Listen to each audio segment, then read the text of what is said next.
la Lune, du voyage réel au voyage imaginaire, et d'une certaine façon, une exploration, un voyage à travers les relations que l'humanité entretient depuis ses origines avec cet astre qui l'accompagne, qui est toujours là, qui disparaît et qui change.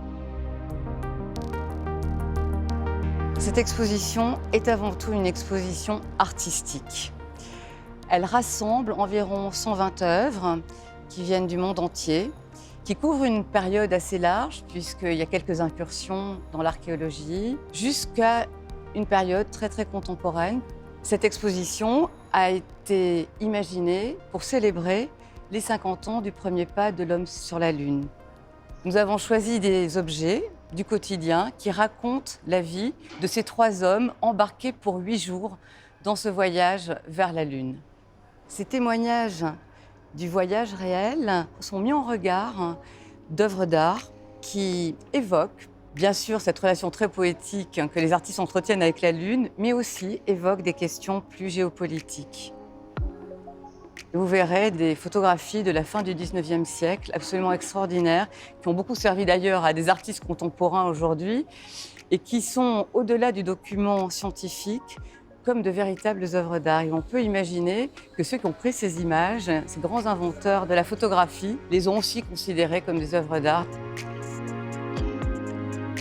Il sera également question des 3 humeurs de la Lune, car la Lune est un astre changeant qui nous présente une face toujours différente et qui, de cette façon, incarne aussi nos humeurs, les humeurs de l'humanité, ses tourments, ses inquiétudes.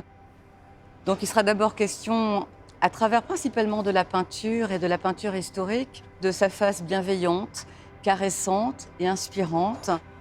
Avec des œuvres contemporaines, nous mettrons plus en valeur sa face changeante, son impermanence. Et enfin, nous aborderons sa face plus funèbre, plus sombre, plus inquiétante, qui embrasse un univers poétique, symboliste, plus sombre.